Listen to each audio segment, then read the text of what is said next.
When we moved into the old farmhouse on the edge of town, it felt like stepping into someone else's memories. The wallpaper was peeling. The air smelled of dust and mothballs, and everything creaked. Floors, stairs, even the windows. My parents inherited the house from my great-aunt Ruth, a woman I had never met but heard was strange. The neighbors whispered things. She talked to shadows, one said. She kept a black cat that never left her side, said another. We didn't pay attention to the stories. For us, the house was a new beginning. On the third night, as I was unpacking books in my upstairs room, I heard a soft, rhythmic scratching at the window. Thinking it might be tree branches, I looked out. But no, sitting perfectly still on the porch railing was a sleek black cat with unervingly pale blue eyes, watching me like it had been waiting. I called for Mom and Dad, but by the time they came, the cat had already made its way inside. We hadn't even opened the door. He just walked in like he owns the place. Dad said, amused. Ellie, my little sister, squealed with joy. Can we keep him? We named him Midnight. Fitting, given his coat was black as the shadows, and he seemed to appear out of nowhere. But from the beginning, something about Midnight was off. He never ate, never drank, never made a sound, unless the house got too quiet. Then he would meow, long and low, like a warning. I once saw him standing at the top of the staircase at 3 a.m., staring into nothing. The hallway was dark, cold. I asked him what he saw, half joking, but he didn't move, just stared, unblinking. That same night, I was jolted awake by a sudden coldness. My bedroom door creaked open slowly. Midnight was sitting at the foot of my bed, tail flicking, eyes fixed on the door. I saw nothing, but I felt something, like someone or something was watching from the shadows. Then, without warning, the door slammed shut. Midnight didn't flinch. That was the first night. I wondered if the cat had come to the house, or if the house had come to the cat after that terrifying night. I started watching Midnight more closely. It wasn't just the way he appeared in places without anyone seeing him come or go. It was the way he behaved, always alert, always watching something just out of our sight. My sister Ellie said, "He's like a little soldier. He guards us." At first, I laughed, but soon I stopped laughing. Things in the house grew stranger. Doors that were shut would creak open. We'd hear footsteps at night, slow, deliberate steps across the hallway, when everyone was asleep. Lights flickered even after being rewired. My parents insisted it was just an old house settling, but Midnight didn't agree. He would pace in circles under certain light fixtures, hiss at empty hallways, and once we found him scratching frantically at the attic door, his back arched, eyes glowing brighter than ever. The attic was always locked. My parents said it had been sealed since Aunt Ruth's husband disappeared decades ago. He just left one day and never came back. Dad told me, avoiding eye contact. Ruth went a bit strange after that. But Midnight was obsessed with the attic. Every night, he'd sit outside the door and stare at it for hours. One evening, we heard loud thumps coming from above, heavy, dragging sounds. Dad, annoyed, went up with a flashlight. When he returned, his face was pale. "There's nothing up there," he said. "Just dust and boxes." But I didn't believe him. I began exploring the house's history and found one of Ruth's old journals in the basement, hidden behind a row of paint cans. The leather was cracked, the pages yellowed. As I flipped through it, one entry stood out. "He comes at night. I hear him whispering through the attic walls. He wants me to open it, but Midnight stands guard. He won't let him in." Another entry, dated years later. Midnight doesn't age.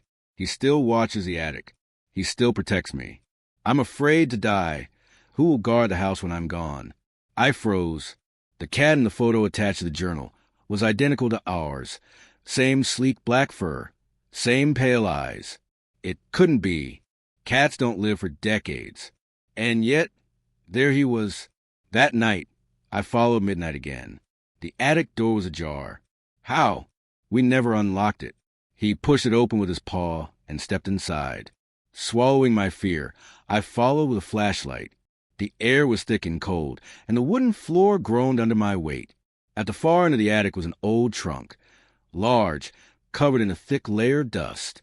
Midnight sat beside it, his fur standing on end, his eyes locked on it, like it was dangerous. I knelt down and opened it slowly. Inside were bones. Human bones. I screamed. The police confirmed it. Male remains, decades old. They identified them as Aunt Ruth's missing husband. He'd been killed and hidden away. No one knew why. No one except Midnight. The whispers, the thumps, the cold. It wasn't the house. It was him. The spirit. Trapped. Angry. And it was Midnight who had kept him from escaping all these years. Not a pet. Not a stray. A guardian. A ghost. After the discovery in the attic, everything changed.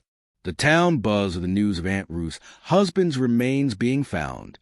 My parents, though shaken, were relieved to have an answer to a long-buried mystery. But for me, the revelation only deepened the darkness that lingered in the house. Midnight, our black ghostly cat, seemed to grow quieter, more distant, as if his job had finally reached a turning point. We buried the remains in the town cemetery under Aunt Ruth's name. During the service, Midnight sat under a tree, watching, unmoving, like a sentinel. When the last shovel of dirt fell, a gust of wind whipped through the cemetery, and for a brief moment, I thought I heard a whisper. Thank you. That night, something changed in the house. The air felt lighter. The walls no longer groaned with unseen pressure. And, most noticeably, the attic door, once a center of fear, remained firmly shut. No more scratching. No more footsteps. But peace didn't last long. Exactly 1 week later, Ellie woke up screaming. She said someone had whispered her name in the dark, that cold fingers had brushed her cheek. We rushed to her room and found Midnight perched on her chest, staring at the far corner with his back arched and teeth bared. We saw nothing, but we believed her. Whatever evil had haunted this place hadn't fully left. Midnight hadn't stayed because he was lost or attached. He had stayed because the threat remained, and it wanted back in. Over the next few days, the house became a battleground of unseen forces. Objects flew across rooms. Mirrors cracked for no reason. Our family began waking up with deep fatigue, as if something drained us while we slept. But every time it got worse, Midnight would be there, growling, yowling, positioning himself between us and the cold. Then came the worst night of all. We were eating dinner when the lights flickered violently. The temperature dropped instantly, and the chandelier above us began to sway. A loud bang came from the basement door. It burst open, revealing a darkness thicker than shadow. Ellie screamed, "It's him! He's coming back!" Suddenly, the room trembled. Plates shattered. The air filled with whispers, low and angry. Midnight leapt onto the table and hissed louder than we'd ever heard.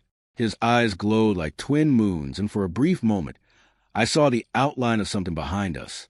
A human shape, twisted, writhing. But Midnight lunged at it.